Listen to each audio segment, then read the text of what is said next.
जप करने में आपका मन कितना लगा, यज्ञ करने में। जप जो है ये मुख का जो चक्र है, मुख के चक्र के दो काम हैं, एक तो भोजन को पचाना, भोजन को अंदर तक ले जाना, दूसरा है जप के माध्यम से मंत्र को पचाना, मंत्र को पचाना। वो आपने जो है अंदर अपना मुंह में यज्ञ है आपका हो रहा है जो, उसको आपने किया कि नहीं, वो नहीं किया तो कोई फायदा नहीं। मनन किया कि नहीं, पर ये जो यज्ञ है इसको समझ लिया आपने तो समझ लिया, सब कुछ समझ लिया। यज्ञ देवों का अन्न है, यज्ञम उ देवानाम अन्न, देवताओं का अन्न है, देवताओं का भोजन है। देवताओं को भूख लगती होगी, पर आप कहते हो हमने तो भोग करा दिया था, हमने तो भोग लगा दिया था, खाना बनाया था तो उनको समर्पित कर दिया, पर आपके उस भोजन से उनका पेट नहीं भरा। उनका पेट भरेगा उस धुएं से, उस औषधिकृत वाष्पीकृत धूम्र से जो आप यज्ञ में देंगे, उसी को लेने आते हैं। देवता भोग लेने आते हैं, आपका किया हुआ यज्ञ का भोग लेने आते हैं और उसको स्वीकार करते हैं, और उसके माध्यम से सारा वातावरण धरती का, हमारी सृष्टि का सारा वो बहुत ही बढ़िया बनता चला जाता है, सुंदर बनता चला जाता है। हमारे यहाँ पर्यावरण का संतुलन है, विभीषिकाएँ नहीं हैं अगर, तो इसका कारण ये है कि यज्ञ नियमित रूप से होते हैं। ये जो पर्यावरण बदल रहा है और आने वाले 10 वर्षों में ऐसा बताया जाता है कि 1.5 डिग्री सेल्सियस टेम्परेचर बढ़ जाएगा इस सृष्टि का, धरती का। तो क्या होगा? तो आप अपनी चिंता भी करो और अपने आने वाली पीढ़ी की चिंता करो। आपके बच्चे, आपके नाती पोते, वो सब कितने गर्म धरती में प्रवेश करने जा रहे हैं। ये रुकेगा, गर्मी अगर रुकेगी इस देश की, गर्मी रुकेगी अगर पूरे विश्व की समष्टि की, तो वो रुकेगी यज्ञ के माध्यम से और वृक्षारोपण के माध्यम से, 2 चीज़ों से बस। अगर आप यज्ञ नियमित रूप से करेंगे और अगर आप वृक्ष लगाएंगे तो देखना, आप देखते देखते वैज्ञानिकों की सारी भविष्यवाणी निष्फल, कुछ नहीं होगा। कोई 1.5 नहीं चढ़ेगा, बल्कि वो थोड़ा नीचे आ जाएगा टेम्परेचर, अगर आपने नियमित रूप से यज्ञ करने का क्रम बना दिया। यज धातु से बना है यज्ञ।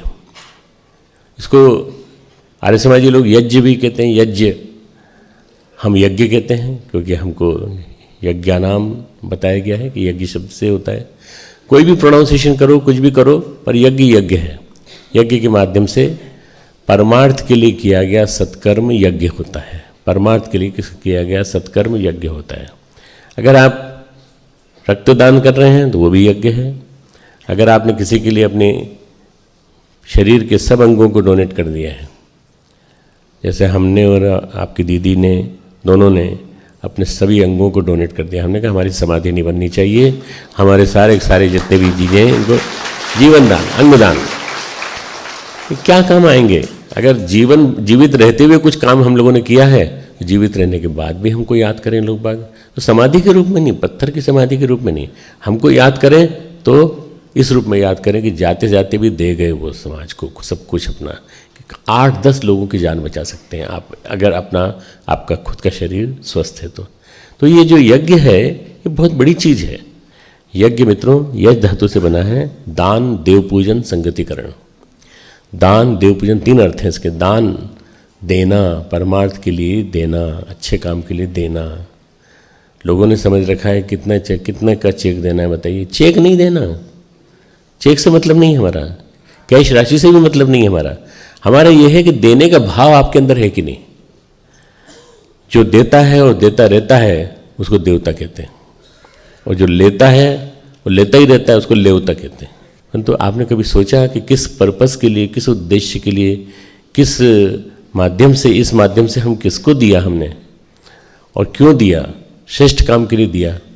परम पूज्य गुरुदेव ने एक तंत्र खड़ा किया जिसका नाम है गायत्री परिवार। इस गायत्री परिवार का एक ही काम है, सारे देश में, सारे विश्व में संस्कृति का प्रकाश फैलाना। हमने उस गुरुदेव की स्थापित की हुई परंपरा को आगे चालू रखा। वंदनीय माता जी ने उसको आगे बढ़ाया है। वंदनीय माता जी के बाद हम सब मिलके चला रहे हैं, आप सब हमारे साथ हैं, हम आपके भाई, और हम सब मिलजुल करके उस परंपरा को आगे बढ़ा रहे हैं। इसलिए ये यज्ञ नियमित रूप से चलता रहता है। ये जो वेद माता गायत्री ट्रस्ट का जो यज्ञ है, जिसमें कि उसके पास न जाने कहाँ से राशि आती है और सारा का सारा क्रियाकलाप चलते चले जाते हैं। हमारे YouTube चैनल शांति कुंज वीडियो गायत्री परिवार को सब्सक्राइब करें एवं बेल आइकन जरूर दबाएं ताकि गायत्री परिवार की विभिन्न गतिविधियों की जानकारी आपको मिलती रहे।